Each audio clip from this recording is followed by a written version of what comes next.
Morning.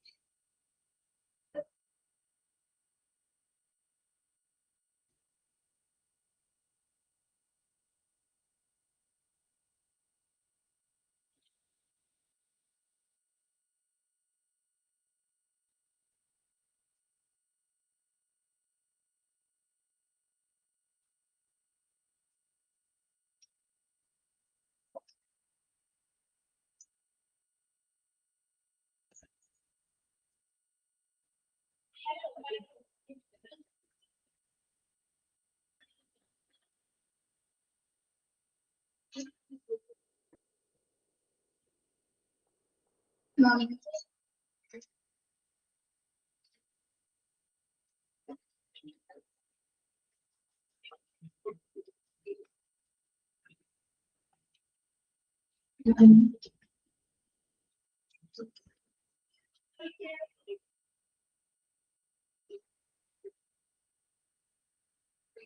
PDF കാണാലോ.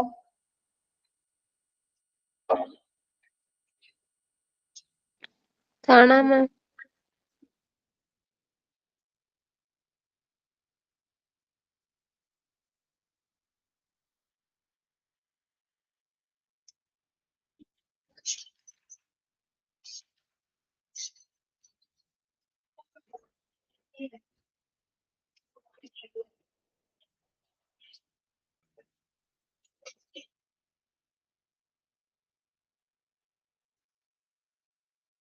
നമ്മള് different types kind of storage എടുത്തല്ലേ കഴിഞ്ഞ ക്ലാസ്സില്.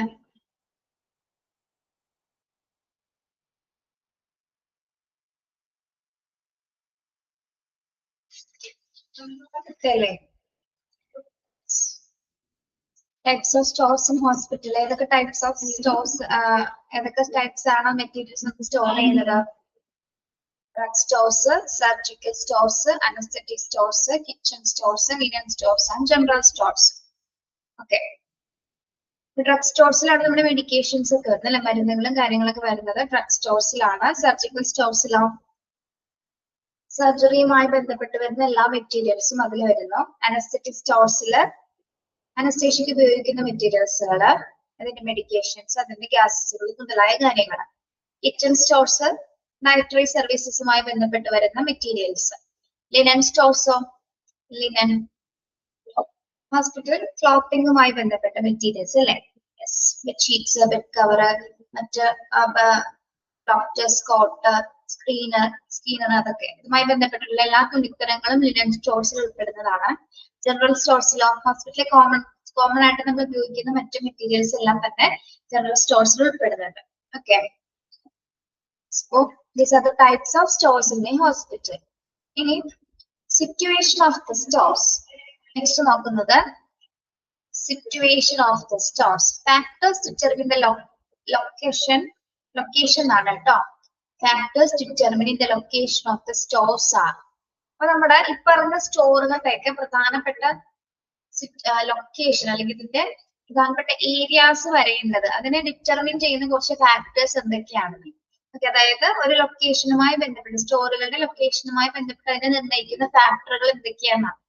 ഓക്കെ, നമ്മൾ നേരത്തെ പഠിച്ച ഇത്രയും സ്റ്റോറുകളില്ലേ, അപ്പൊ അത് എവിടെയൊക്കെ സിറ്റുവേറ്റ് ചെയ്തിരിക്കണം ഓക്കെ എന്നുള്ള കാര്യങ്ങളാണ് നമ്മളിവിടെ നോക്കുന്നത്.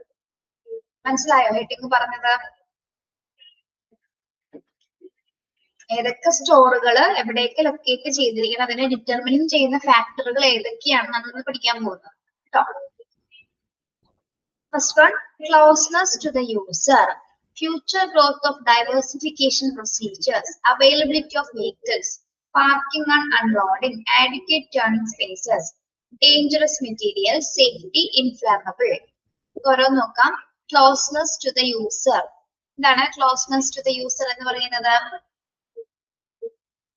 ഏത് ഡിപ്പാർട്ട്മെന്റ് ആണോ ആ മെറ്റീരിയൽസ് ഉപയോഗിക്കുന്നതിന്റെ തൊട്ടടുത്ത് തന്നെ ആയിരിക്കണം ആ സ്റ്റോറേജും വരേണ്ടത്. ഓക്കെ, അതായത് ഇപ്പൊ ഫാർമസിയുടെ തൊട്ടടുത്ത് തന്നെ ആയിരിക്കും എന്ത് വരുന്നത്? ഡ്രഗ് സ്റ്റോറേജ് വരുന്നത് അല്ലെ. ഫാർമസി RBCയിൽ ഉപയോഗിക്കുന്ന മെഡിക്കേഷൻസ് മെഡിക്കേഷൻ സ്റ്റോർസിന് തൊട്ട് അതായത് ഡ്രഗ് സ്റ്റോർസിലൊക്കെ ആയിട്ട് ചെയ്തിരിക്കേണ്ടത് ഏത് യൂസർ ഡിപ്പാർട്ട്മെന്റ് ആണോ അതിനടുത്ത് തന്നെ ആയിരിക്കും ഇത് വരേണ്ടത്. അല്ലാതെ ഒത്തിരി ദൂരെ ആയിരിക്കരുത് അതിന്റെ സ്റ്റോർസ് വരേണ്ടത്. മനസ്സിലായോ? അതാണ് ക്ലോസർ ടു ദ യൂസർ എന്ന് പറയുന്നത്. ഏത് ഡിപ്പാർട്ട്മെന്റ് ആണോ ആ സ്റ്റോറിലുള്ള മെറ്റീരിയൽസ് ഉപയോഗിക്കുന്നത് അതിന്റെ തൊട്ടടുത്ത് തന്നെ ആയിരിക്കണം ഡ്രഗ് സ്റ്റോർസ് വരേണ്ടത്. ക്ലിയർ? മനസ്സിലായോ? Okay. Then future growth of diversification procedure. Future growth of diversification procedures. എന്താ പറയുന്നത്? ഫ്യൂച്ചർ ഗ്രോത്തോ അല്ലെങ്കിൽ ഡൈവേഴ്സിഫിക്കേഷൻ പ്രൊസീജിയേഴ്സ്. ഇനി നമുക്ക് ഓരോ സ്റ്റോറുകളും ചിലപ്പോൾ ഭാവിയിൽ എന്ത് ചെയ്യാം, ഫ്യൂച്ചറിൽ എക്സ്പാൻഡ് ചെയ്തേണ്ടി വന്നേക്കാം അല്ലെ? അങ്ങനെ വരാനുള്ള സാധ്യതയില്ലേ? ഇപ്പൊ ഹോസ്പിറ്റലിൽ കുറച്ചും കൂടി ഗ്രോത്ത് കൂടുന്നതിനനുസരിച്ച് ഫ്യൂച്ചറിൽ നമുക്ക് എന്താണ് നമ്മൾ ഉപയോഗിച്ചിരുന്ന സ്റ്റോറിന് കുറച്ചും കൂടി എക്സ്പാൻഡഡ് ഫോമിൽ അതായത് ഒന്നുകൂടി ചിലപ്പോൾ വിപുലീകരിക്കേണ്ട ഒരു സിറ്റുവേഷൻ വന്നേക്കാം, അല്ലെങ്കിൽ അതിനെ കൂടുതൽ വൈവിധ്യമാക്കേണ്ട ഒരു സിറ്റുവേഷൻ ഉണ്ടായി കഴിഞ്ഞാൽ അതിനും വേണ്ടിയിട്ട് നമ്മള് അതിനും കൂടിയുള്ള സ്പേസ് കൂടി കണ്ടെത്തിയിട്ടായിരിക്കണം ഇതിന്റെയൊക്കെ അതിന്റെ ലൊക്കേഷൻസ് വരേണ്ടത്. ഓക്കെ.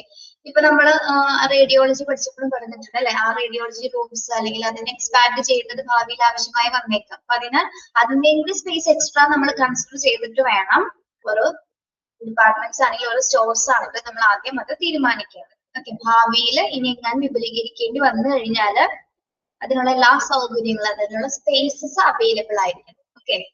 മനസ്സിലായോ പറഞ്ഞത്? യെസ്, ഭാവിയിൽ വിപുലീകരിക്കാൻ കഴിയുന്ന രീതിയിലായിരിക്കണം സ്റ്റോർസുകൾ രൂപീകരിക്കേണ്ടത്. Okay. In next one, availability of vehicles. Availability of vehicles എന്തായിരിക്കും ഇവിടെ ഉദ്ദേശിക്കുന്നത്? അവൈലബിലിറ്റി ഓഫ് വെഹിക്കിൾസ് സ്റ്റോറിനകത്തേക്ക് അല്ലെങ്കിൽ സ്റ്റോറിന്റെ ആ ഒരു സ്പേസിലേക്ക് വാഹനങ്ങൾ അല്ലെ, അല്ലെങ്കിൽ എന്തെങ്കിലും മെറ്റീരിയൽസ് കൊണ്ടുവരുന്ന സമയത്ത് അതൊക്കെ നമുക്ക് എന്ത് ചെയ്യാൻ പറ്റണം? കൃത്യമായുള്ള എന്തെങ്കിലും വാഹനങ്ങൾക്ക് അതിനകത്തേക്ക് പ്രവേശിക്കാവുന്ന രീതിയിലായിരിക്കണം അതിന്റെ ലൊക്കേഷൻ വരേണ്ടത് അല്ലെ. അല്ലെങ്കിൽ നമ്മൾ ഏതെങ്കിലും കൺജസ്റ്റഡ് ആയിട്ടുള്ള ഒരു ഏരിയയിൽ കൊണ്ടുപോയി കഴിഞ്ഞാൽ എന്താണ് അവിടെ ഇഷ്ടംപോലെ സ്റ്റാഫുകളുടെ ആവശ്യമില്ല. അതായത് വണ്ടിയിൽ നിന്ന് നമ്മൾ ഈ മെറ്റീരിയൽസ് കൊണ്ടുപോകുന്ന സിറ്റുവേഷൻ വരും. അപ്പൊ അതിനാൽ തന്നെ കുറച്ചുകൂടി എളുപ്പമാക്കാൻ വേണ്ടിയിട്ട് എന്താണ് വെഹിക്കിൾസിന്റെ അവൈലബിലിറ്റി കിട്ടുന്നുണ്ട്. അതായത് ഓരോ വാഹനങ്ങൾക്കും എളുപ്പമായിട്ട് ആ മെറ്റീരിയൽസ് എത്തിക്കാൻ പറ്റുന്ന രീതിയിലായിരിക്കണം അതിന്റെ ലൊക്കേഷൻ വരുന്നത്. മനസ്സിലായോ? ഇതാണ് അവൈലബിലിറ്റി ഓഫ് വെഹിക്കിൾസ് എന്ന് പറയുന്നത്. ട്രക്സുകൾ കൊണ്ടുപോകാനും കൊണ്ടുവരാനും എളുപ്പമായിട്ട് പറ്റണം. ഓക്കെ. പിന്നെന്താ? Parking and unloading. ഇപ്പൊ നമ്മൾ നേരത്തെ പറഞ്ഞ പോലെ തന്നെയാണ് അത്. പാർക്കിംഗ് ആൻഡ് അൺലോഡിങ് എന്തായിരിക്കും ഉദ്ദേശിക്കുന്നത്? പാർക്കിംഗ് ആൻഡ് അൺലോഡിങ്, സ്റ്റോറുമായി ബന്ധപ്പെട്ട് പാർക്കിംഗ് ആൻഡ് അൺലോഡിങ് എന്ന് പറയുമ്പോൾ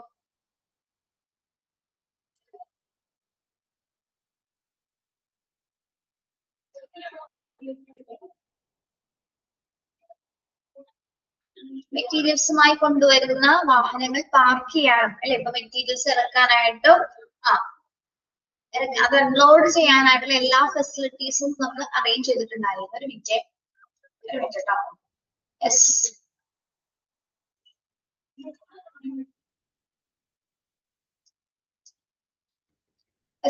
വരാം.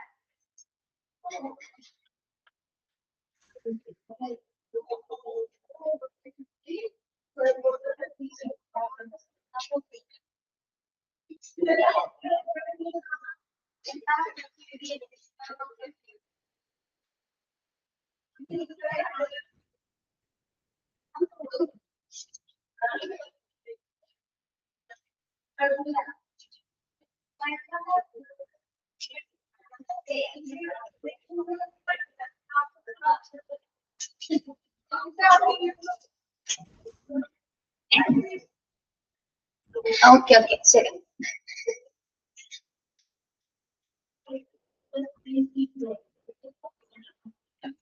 ഹലോ, PDF 2 ഫേസസ് ആയിട്ടാണോ കാണുന്നത്? നിങ്ങള് ക്ലിയർ ആയിട്ട് കാണുന്നില്ലേ? പറയണ്ടേ പിള്ളേരെ? ഇല്ല, കറക്റ്റ് ആണോ?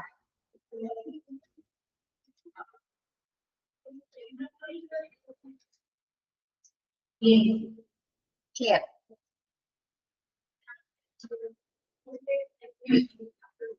ഞങ്ങൾക്ക് ഇന്ന് ഇവിടെ ഉച്ചയ്ക്ക് ബിരിയാണിയാണ്. പറയാൻ വിളിച്ചതാണ്. എന്താണെന്നറിയോ? കാരണം എന്താണെന്നറിയോ? ഇൻട്രോവേർട്ട് ആയിട്ടുള്ള പിള്ളേരാണല്ലോ, ഒന്നും ചോദിക്കില്ല. നമുക്ക് സ്മാർട്ട്സ്ട്രീക്ക് 3 ഫൗണ്ടേഴ്സ് ഉണ്ട്. അതിലൊരു ഫൗണ്ടറാണ് സിൻരാജ് സാറ്. ജയദേവ് സാർ അല്ലാത്ത ഒരു സാറും കൂടി ഉണ്ട്. സാറിന്റെ ബർത്ത്ഡേ ആണ്, അതിന്റെ ചെലവാണ്. ഇവിടെ എന്ത് പരിപാടി എന്താണെന്ന് ഞങ്ങൾ സെലിബ്രേറ്റ് ചെയ്യും. എന്ത് പരിപാടികളുണ്ടെങ്കിലും, ചെറുതാണെങ്കിലും വലുതാണെങ്കിലും. പിന്നെ വേറൊരെണ്ണം കൂടി ഉണ്ട് കേട്ടോ. നമ്മൾ ഓൾറെഡി ഈ ലേണിംഗ് പ്രോസസ്സിൽ ഏറ്റവും ഉയർന്ന സ്റ്റാൻഡേർഡൈസ്ഡ് ഉള്ള ഒരു അക്കാദമിക്കുള്ള ഒരു അവാർഡ് നമുക്ക് കിട്ടിയിരുന്നത് അറിഞ്ഞ നിങ്ങൾ അറിഞ്ഞിരുന്നോ? ഈ ലേണിംഗ് പ്ലാറ്റ്ഫോമിൽ ഏറ്റവും മികച്ച അക്കാദമിക്കുള്ള ഒരു അവാർഡ് സ്മാർട്ട്സ്ട്രീക്കാണ്. അറിഞ്ഞില്ല? നല്ല കാര്യം. ഇല്ല അല്ലെ? കുറച്ചായോ ഇപ്പൊ അതിന്റെ അവാർഡ് ഫംഗ്ഷൻ ഒക്കെ കഴിഞ്ഞു.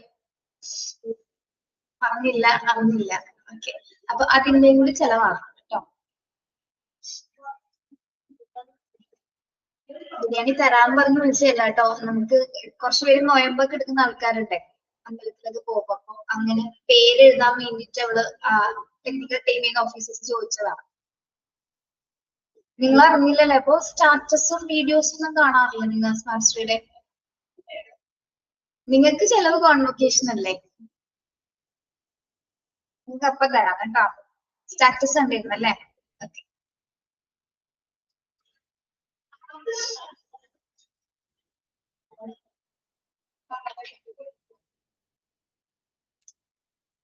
ഓക്കെ, ഇവിടെ വരെ പറഞ്ഞു നമ്മള് adequate turning, parking and unloading പറഞ്ഞു. നെക്സ്റ്റ് എന്താ വരുന്നത്? adequate turning space. adequate turning spaces. എന്താണ് ഇവിടെ ഉദ്ദേശിക്കുന്നത്? ടേണിംഗ് സ്പേസ് എന്ന് പറഞ്ഞാൽ എന്താ? ടേൺ ചെയ്യാന്ന് പറഞ്ഞാൽ എന്താ?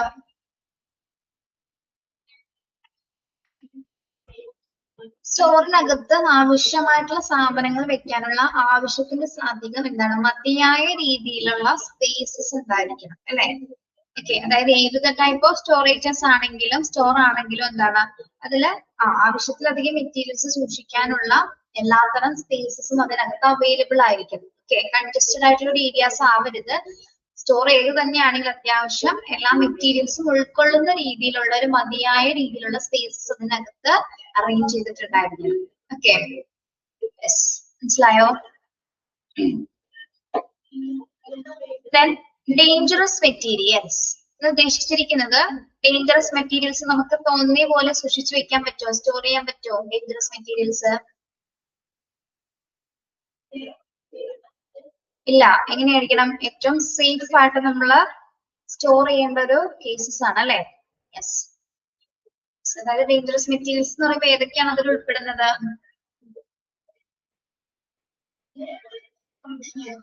ആൽക്കഹോളിക് മെറ്റീരിയൽസ്, സ്പിരിറ്റ്, മെർക്കുറി മുതലായിട്ടുള്ള മെറ്റീരിയൽസ് ഒക്കെ നമ്മൾ സ്റ്റോർ ചെയ്യുമ്പോൾ സുരക്ഷിതമായിട്ട് വളരെ സേഫ് ആയിട്ടായിരിക്കും അത് സ്റ്റോർ ചെയ്യുന്നത്. പ്രത്യേകിച്ച് അപകടകരമായിട്ടുള്ള വസ്തുക്കളെ സ്റ്റോർ ചെയ്യുമ്പോൾ അതിൻ്റെതായിട്ടുള്ള പ്രിക്കോഷൻസ് ഒക്കെ സ്വീകരിച്ചിട്ടായിരിക്കണം അത്തരം മെറ്റീരിയൽസ് നമ്മൾ സൂക്ഷിക്കേണ്ടത്. അപ്പോ അത് സൂക്ഷിക്കാനായിട്ടുള്ള പ്രത്യേക ലൊക്കേഷൻ നമ്മൾ പഠിച്ചു അല്ലെ? അതായത് മെർക്കുറി മെറ്റീരിയൽസ് ഒക്കെ ഏത് സ്പേസസിലായിരിക്കണം ലൊക്കേറ്റ് ചെയ്യേണ്ടത്, ആ ഒരു രീതിയിലായിരിക്കണം അതെല്ലാം തന്നെ സൂക്ഷിക്കേണ്ടത്. അതായത് ഒരു സേഫ് മാനറിൽ ഇത്തരം മെറ്റീരിയൽസ് നമ്മൾ സൂക്ഷിച്ചിരിക്കണം. ഓക്കെ, അപ്പൊ അതിന് വേണ്ടിയിട്ടുള്ള എക്സ്ട്രാ സ്പേസസും കാര്യങ്ങളും ഒക്കെ ഉണ്ടായിരിക്കുന്നതാണ്. പിന്നെ സേഫ്റ്റി നിർബന്ധമായിട്ടും ഓരോ സ്റ്റോർസ് ഏത് തരം സ്റ്റോർ ആണ്, പ്രത്യേകിച്ച് ഡേഞ്ചറസ് മെറ്റീരിയൽസ് ഒക്കെ സൂക്ഷിച്ചു വെക്കുന്ന സ്റ്റോറുകളിൽ നമ്മൾ നിർബന്ധമായിട്ടും എന്ത് ഉറപ്പുവരുത്തേണ്ടതുണ്ട്?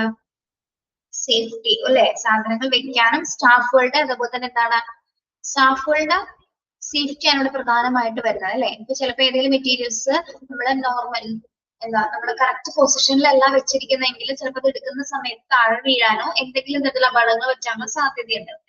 അപ്പൊ അതിനാൽ തന്നെ എല്ലാ സ്റ്റോർസുകളിലും പ്രത്യേകിച്ച് നമ്മൾ ഇമ്പോർട്ടൻസ് കൊടുക്കേണ്ടത് ഡേഞ്ചറസ് മെറ്റീരിയൽസ് സൂക്ഷിക്കുന്ന സ്റ്റോർസിൽ നമ്മൾ എന്ത് കൊടുക്കണം? നിർബന്ധമായിട്ട് എല്ലാത്തരം സുരക്ഷാ നടപടികളൊക്കെ സ്വീകരിച്ചിട്ടായിരിക്കണം. അതായത് സ്റ്റാഫുകൾക്ക് യാതൊരു വിധത്തിലുള്ള അപകടങ്ങൾ ഉണ്ടാവാത്ത രീതിയിലായിരിക്കും നമ്മൾ അത്തരം സ്റ്റോർസുകൾ അറേഞ്ച് ചെയ്യുന്നത് കേട്ടോ. അതാണ് സേഫ്റ്റി എന്ന് ഉദ്ദേശിച്ചിരിക്കുന്നത്. മനസ്സിലായോ? അതുപോലെ തന്നെ കണക്റ്റഡ് ആണ് അടുത്ത സെന്റൻസ്. അടുത്ത വാക്ക് എന്താണ്? ഇൻഫ്ലാമബിൾ. എന്താണ് ഇൻഫ്ലാമബിൾ എന്ന് പറയുന്നത്? ഇൻഫ്ലാമബിൾ മീൻസ് എന്താണ്? എന്ത് സിറ്റുവേഷൻ ആണത്? ഇൻഫ്ലാമബിൾ എന്താ പിള്ളേരെ? ഫയർ അല്ലെ, തീപിടുത്തം, കത്തിപ്പിടിക്കുന്നത്. ഓക്കെ, അപ്പൊ ഏതൊക്കെ മെറ്റീരിയൽസിനാണ് അല്ലെങ്കിൽ തീപിടുത്തം ഉണ്ടാവും, ഫയർ ഉണ്ടാവാൻ സാധ്യതയുള്ള മെറ്റീരിയൽസ് ഏതൊക്കെയാണ്?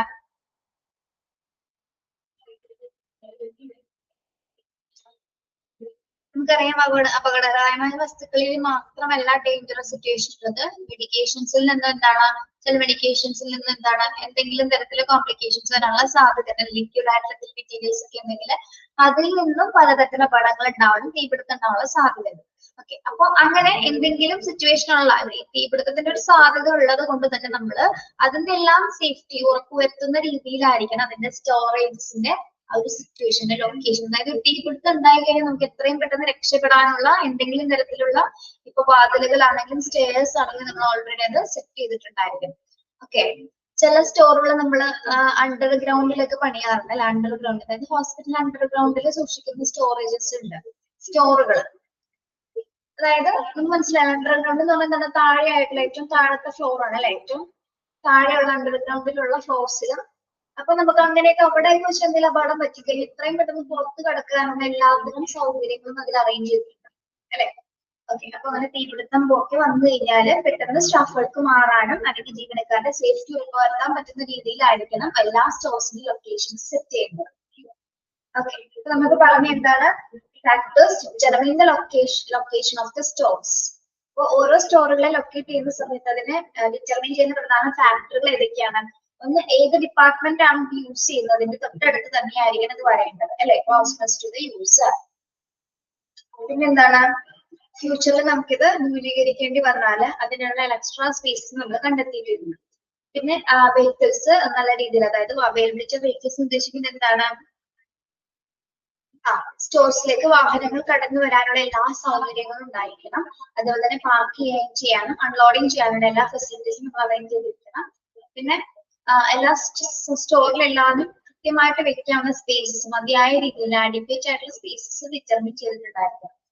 പ്രത്യേകിച്ച് ഡേഞ്ചറസ് മെറ്റീരിയൽസിന് വേണ്ടിയിട്ടുള്ള എല്ലാ പ്രിക്കോഷൻസും എടുത്തിട്ടായിരിക്കണം അത്തരം മെറ്റീരിയൽസ് നമ്മൾ സൂക്ഷിക്കേണ്ടത്.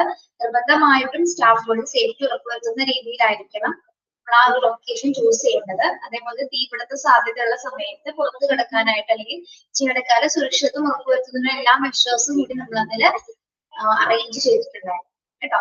ഇതെല്ലാം നോക്കിയിട്ടാണ് സ്റ്റോറുകളുടെ ലൊക്കേഷൻസ് നമ്മൾ ഡിറ്റർമിൻ ചെയ്യുന്നത്. മനസ്സിലായോ?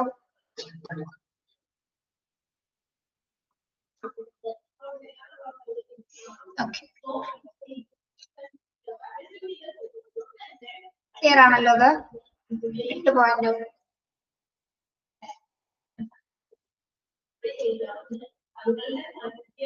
നെക്സ്റ്റ് നമ്മൾ നോക്കുന്നത് documents or records kept in store. ഏതൊക്കെ ഡോക്യുമെന്റ്സുകളാണ് അല്ലെങ്കിൽ ഏതൊക്കെ റെക്കോർഡുകളാണ് നമ്മൾ സ്റ്റോറുകളിൽ സൂക്ഷിക്കുന്നത് കേട്ടോ. ഏതൊക്കെ ഡോക്യുമെന്റ്സ് അല്ലെങ്കിൽ റെക്കോർഡ്സുകളാണ് നമ്മൾ സ്റ്റോറിൽ സൂക്ഷിക്കുന്നതെന്ന് നോക്കാം.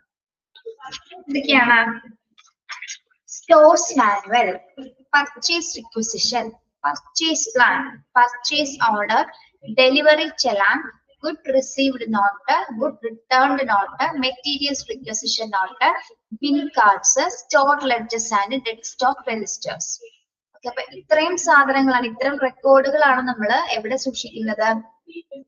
സ്റ്റോറിൽ സൂക്ഷിക്കുന്ന പ്രധാന റെക്കോർഡ്സിൽ. അപ്പൊ ഏതൊക്കെയാണെന്ന് നോക്കാം. എന്താണ് സ്റ്റോർസ് മാനുവൽ? എന്താണ് സ്റ്റോർസ് മാനുവൽ എന്ന് പറയുന്നത്?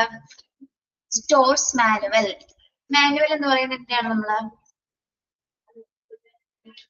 സ്റ്റോറിലെ ഒരു മാനുവൽ ഉണ്ടായത് സ്റ്റോറുമായി ബന്ധപ്പെട്ട അവിടുത്തെ പ്രൊസീജിയേഴ്സ് എന്താണ്, പോളിസീസ് എന്താണ്, എന്തൊക്കെ ഇൻസ്ട്രക്ഷൻസ് ആണ് അവിടെ ഫോളോ ചെയ്യുന്നത്, ഇതുമായി ബന്ധപ്പെട്ട ഓൾറെഡി സ്റ്റോറിൽ നമ്മൾ പാലിക്കേണ്ട കുറെ കാര്യങ്ങൾ അല്ലെങ്കിൽ അവിടുത്തെ മറ്റ് നമ്മൾ ഫോളോ ചെയ്യേണ്ട കാര്യങ്ങളൊക്കെ തുടങ്ങിയിട്ടുള്ള എല്ലാത്തരം പ്രത്യേകിച്ച് ഓരോ സ്റ്റാഫിന്റെ റെസ്പോൺസിബിലിറ്റീസ് വരെ നമ്മൾ എന്തിലുണ്ടായിരിക്കും? ആ സ്റ്റോർസ് മാനുവലിൽ ഉണ്ടായിരിക്കും. ഓക്കെ, പിന്നെ അതോടൊപ്പം തന്നെ അവരുടെ ടൈമിങ് അല്ലെങ്കിൽ ഷിഫ്റ്റിംഗ് ടൈംസ്, ഷെഡ്യൂൾ ടൈംസ്, അങ്ങനെ സ്റ്റോറിനകത്ത് എന്തൊക്കെ പ്രവർത്തനങ്ങളുണ്ടോ അതുമായി ബന്ധപ്പെട്ട ഒരു ടോട്ടൽ പ്ലാൻ ആയിരിക്കും എന്ത് സ്റ്റോർസ് മാനുവൽ എന്ന് പറയുന്നത്. ഇതിനകത്ത് നടത്തുന്ന പ്രവർത്തനങ്ങളുമായി ബന്ധപ്പെട്ട് അതിന്റെ ഡോക്യുമെന്റ്സ്, അതിന്റെ റെക്കോർഡ്സ് ഉണ്ടായിരിക്കും സ്റ്റോർസ് മാനുവൽ. പിന്നെ എന്താണ് പർച്ചേസ് റിക്വസിഷൻ? അറിയാലോ, പർച്ചേസ് റിക്വസിഷൻ എന്ന് പറയുന്നത് എന്താണ്? യൂസർ ഡിപ്പാർട്ട്മെന്റിൽ നിന്ന് പർച്ചേസ് ഡിപ്പാർട്ട്മെന്റിലേക്ക് പോകുന്ന അഭ്യർത്ഥനയാണ് പർച്ചേസ് റിക്വസിഷൻ അല്ലെ. അപ്പൊ പർച്ചേസ് റിക്വസിഷൻ ഓരോ ഡിപ്പാർട്ട്മെന്റ്സിന് വയസ്സുള്ള ഒരു റെക്കോർഡ്സുകളും സ്റ്റോഴ്സിൽ നമ്മൾ സൂക്ഷിക്കുന്നുണ്ടായിരിക്കും. ഓക്കെ, ഏതൊക്കെ ഡിപ്പാർട്ട്മെന്റ് ആണ് ഏതൊക്കെ മെറ്റീരിയൽസ് ആണ് വേണമെന്ന് അഭ്യർത്ഥിച്ചിരിക്കുന്നത് അത് റെക്കോർഡ് ചെയ്യുന്നത്, അത് രേഖപ്പെടുത്തുന്നതിന് വേണ്ടിയിട്ടുള്ള ഒരു ഡോക്യുമെന്റ്സ് ഉണ്ടായിരിക്കും കേട്ടോ. ഓക്കെ, അപ്പൊ സ്റ്റോഴ്സ് മാനുവലും പർച്ചേസ് റിക്വസിഷനും മനസ്സിലായോ? സ്റ്റോർ മാനുവൽ എന്ന് ഉദ്ദേശിക്കുന്നത് സ്റ്റോറിലെ കംപ്ലീറ്റ് ഡീറ്റെയിൽസ് ആണ് വരുന്നത് അല്ലെ. പർച്ചേസ് റിക്വസിഷൻ എന്ന് പറഞ്ഞാൽ എന്താണ്? യൂസർ ഡിപ്പാർട്ട്മെന്റ് പർച്ചേസ് ഡിപ്പാർട്ട്മെന്റിലേക്ക് പോകുന്ന അഭ്യർത്ഥനയുടെ റെക്കോർഡ്സ് ആണ്. ഇനി അടുത്തത് പർച്ചേസ് പ്ലാൻ. എന്ത് റെക്കോർഡാണ് അത്? പർച്ചേസ് പ്ലാൻ ഏതൊക്കെ മെറ്റീരിയൽ നമ്മൾ എങ്ങനെ പർച്ചേസ് ചെയ്യണം എന്നതുമായി ബന്ധപ്പെട്ടിട്ടുള്ള ഒരു ഡോക്യുമെന്റ്സും സ്റ്റോഴ്സിൽ സൂക്ഷിക്കുന്നുണ്ട്. ഓക്കെ, ഏതൊക്കെ മെറ്റീരിയൽസ് നമുക്ക് എങ്ങനെ പർച്ചേസ് ചെയ്യണം എന്നുള്ള കാര്യങ്ങൾ ഉൾപ്പെടുന്നതാണ് എന്ത്? പർച്ചേസ് പ്ലാനിങ്ങിൽ നമ്മൾ ആ റെക്കോർഡ്സിൽ നമ്മൾ സൂക്ഷിക്കുന്നത് കേട്ടോ. ഇനി എന്താണ് പർച്ചേസ് ഓർഡർ? എന്താണ് പർച്ചേസ് ഓർഡർ? കസ്റ്റമറും സപ്ലയറും തമ്മിലുള്ള ഒരു എന്ത് ഡോക്യുമെന്റ് ആണത്? പർച്ചേസ് ഓർഡർ എന്ന് പറയുന്നത് ലീഗൽ ഡോക്യുമെന്റ് ആണ് കേട്ടോ. പർച്ചേസ് ഓർഡർ എന്ന് പറയുന്നത് കസ്റ്റമറും ആൻഡ് സപ്ലയറും തമ്മിലുള്ള ഒരു ലീഗൽ ഡോക്യുമെന്റ് ആണ്. അപ്പൊ അതുമായി ബന്ധപ്പെട്ടിട്ടുള്ള എല്ലാ റെക്കോർഡ്സുകളും സ്റ്റോറിൽ നമ്മൾ സൂക്ഷിക്കുന്നുണ്ട് കേട്ടോ. Purchase order. Next delivery challan. എന്തായിരിക്കും ഡെലിവറി ചെലാൻ? ഡെലിവറി ചെലാൻ അറിയാലോ. എന്താണ് ഡെലിവറി ചെലാൻ? ചെലാൻ എന്താണെന്ന് അറിയാലോ. ഡെലിവറി ചെലാൻ എന്തായിരിക്കും? ഒരു പ്ലേസിൽ നിന്ന് മറ്റൊരു അല്ലെങ്കിൽ ഒരു പ്ലേസിൽ നിന്ന് മറ്റൊരു പ്ലേസിലേക്ക് മെറ്റീരിയൽസ് കൊണ്ടുപോകുന്നതിനെ കുറിച്ചിട്ടുള്ള ഒരു എന്താണ് ഫോർമൽ ഡോക്യുമെന്റ്സ് ആണ് അല്ലെ. അല്ലെങ്കിൽ ഇതുമായി ബന്ധപ്പെട്ട ഡീറ്റെയിൽസ് അടങ്ങുന്ന ഒരു ചെലാനാണ് എന്താ ഡെലിവറി. ഏത് മെറ്റീരിയൽ ആണ് നമ്മൾ ഡെലിവറി ചെയ്തിരിക്കുന്നത് അതുമായി ബന്ധപ്പെട്ട് അതിന്റെ ചെലാനാണ് എന്താ ഡെലിവറി ചെലാൻ എന്ന് പറയുന്നത്. Okay, clear? Then good received notes. എന്തായിരിക്കും ഗുഡ്സ് റിസീവ്ഡ് നോട്ട് എന്ന് പറയുന്നത്? ഗുഡ്സ് റിസീവ്ഡ് നോട്ട്സ് എന്ത് തരം ഡോക്യുമെന്റ് ആണത്? സ്റ്റോറിലേക്ക് എന്തൊക്കെ സാധനങ്ങൾ നമ്മൾ റിസീവ് ചെയ്തു, സ്വീകരിച്ചു, അതായത് നമ്മൾ ഓർഡർ ചെയ്ത മെറ്റീരിയൽസിൽ നിന്നും എത്രത്തോളം മെറ്റീരിയൽസ് നമ്മൾ സ്വീകരിച്ചു എന്നുള്ളതിനെ കുറിച്ചിട്ടുള്ളൊരു ഡോക്യുമെന്റ് ആണത് ഗുഡ്സ് റിട്ടേൺഡ് നോട്ട്സ്. ഓക്കെ, എന്താണ് ഗുഡ്സ് റിട്ടേൺഡ് നോട്ട്സ് എന്ന് പറയുന്നത്?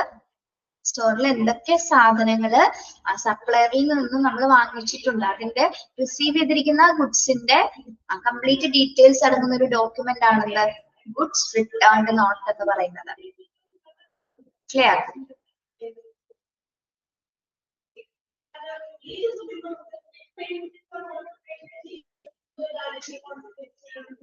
Okay, receive note. Goods received നോട്ടും ഗുഡ് റിസീവ്ഡ് നോട്ട്സ് നമ്മളിത് റിസീവ് ചെയ്തത് ഏതൊക്കെ മെറ്റീരിയൽസ് സ്റ്റോറിലേക്ക് നമ്മൾ റിസീവ് ചെയ്തു എന്നതിനെ കുറിച്ചുള്ള ഡോക്യുമെന്റ്സ്. ഇനി ഗുഡ്സ് റിട്ടേൺഡ് നോട്ട് എന്തായിരിക്കും? അപ്പൊ ഗുഡ്സ് റിട്ടേൺഡ് നോട്ട് എന്ന് പറയുമ്പോൾ എന്തായിരിക്കും?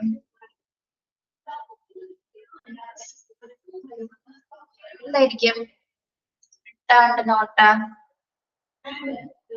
എന്തൊക്കെ സാധനങ്ങൾ നമ്മൾ റിട്ടേൺ അയച്ചിട്ടുണ്ട് അല്ലെ, അതുമായി ബന്ധപ്പെട്ടുള്ള ഡീറ്റെയിൽസ് അടങ്ങുന്ന ഡോക്യുമെന്റ്സ് ആണ് ഗുഡ്സ് റിട്ടേൺ നോട്ട്സ്. അത് നമ്മൾ സ്റ്റോറിൽ സൂക്ഷിക്കുന്നതാണ്. ഇനി മെറ്റീരിയൽസ് റിക്വസിഷൻ നോട്ട്.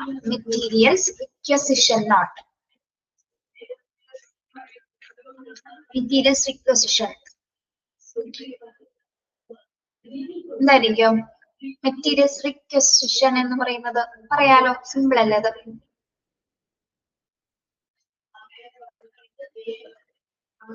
എന്താണ്?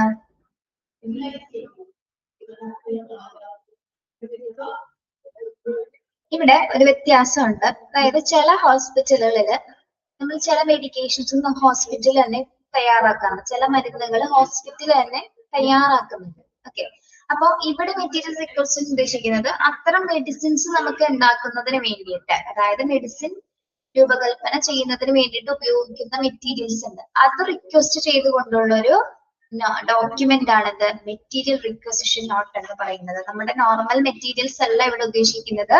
എന്താണ്? ഇപ്പൊ ഹോസ്പിറ്റലിൽ സ്വന്തമായിട്ട് മരുന്നുകൾ തയ്യാറാക്കുന്നത്, അപ്പൊ അതിനാവശ്യമായിട്ട് എന്തൊക്കെ മെറ്റീരിയൽസ് വരുന്നുണ്ട് അത് റിക്വസ്റ്റ് ചെയ്യുന്നതിന് വേണ്ടിയിട്ടാണ് നമ്മൾ മെറ്റീരിയൽ റിക്വസിഷൻ നോട്ട്സ് കൊടുക്കുന്നത് കേട്ടോ. മറ്റ് മെറ്റീരിയൽ എല്ലാം നമ്മൾ ഏതിലാണ് വാങ്ങിക്കുന്നത്? പർച്ചേസ് റിക്വസിഷനിലാണ് കേട്ടോ. മറ്റു മെറ്റീരിയൽസ് എല്ലാം നമ്മൾ പർച്ചേസ് റിക്വസിഷനിലാണ്. ഇവിടെ വരുന്നത് എങ്ങനെയുള്ള മെറ്റീരിയൽസിന്റെയാണ്? ഇതേപോലെ മെഡിക്കേഷൻസോ മറ്റെന്തെങ്കിലും തരത്തിൽ പുതിയതായിട്ടുള്ള ഹോസ്പിറ്റലുകൾ കണ്ടെത്തുന്നതാണ് അല്ലെ. ഹോസ്പിറ്റലിൽ തന്നെ തയ്യാറാക്കുന്ന പല രീതിയിലുള്ള മെഡിക്കേഷൻസ്. അപ്പൊ അതിന് വേണ്ടിയിട്ടുള്ള മെറ്റീരിയൽസിന് വേണ്ടിയിട്ടുള്ള ഒരു ഡോക്യുമെന്റ് ആണത് മെറ്റീരിയൽസ് റിക്വസിഷൻ ആക്ട് എന്ന് പറയുന്നത് കേട്ടോ. അത് മാത്രമേ ഇവിടെ ഒരു വ്യത്യാസമുള്ളൂ. മനസ്സിലായോ പറഞ്ഞത്?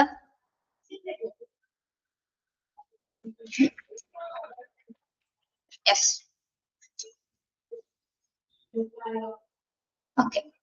Next one, bin cards. Bin cards.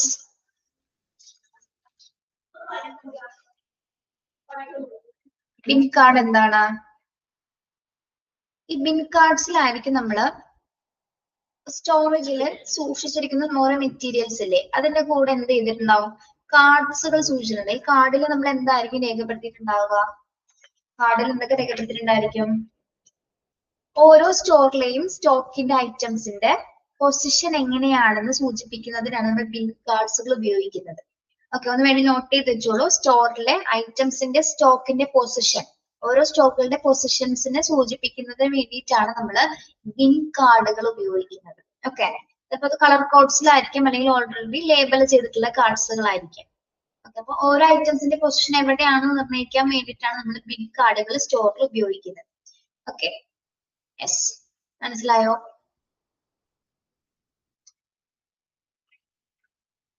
എഴുതിയെടുത്തോണ്ടിരിക്കണം.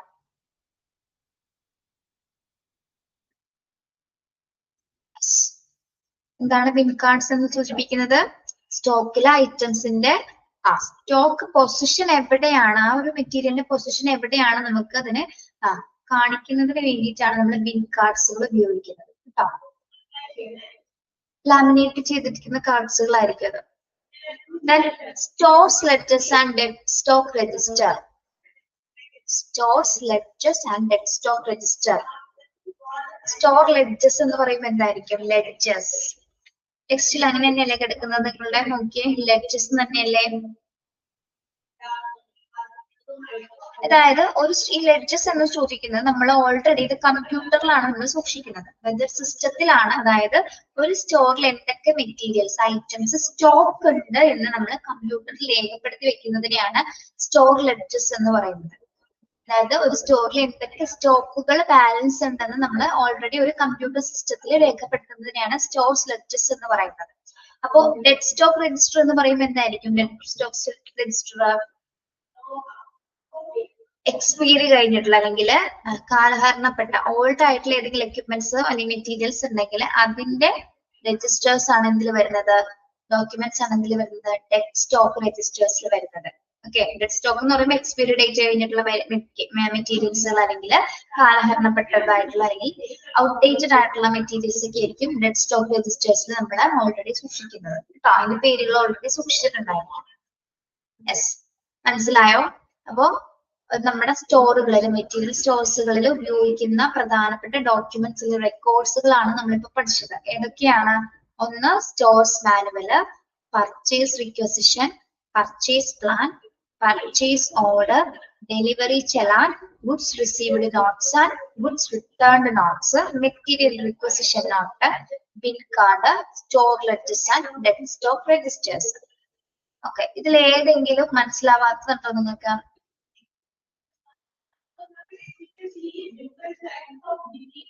എന്തെങ്കിലും ക്ലിയർ അല്ലാത്തതുണ്ടോ? മനസ്സിലായല്ലോ?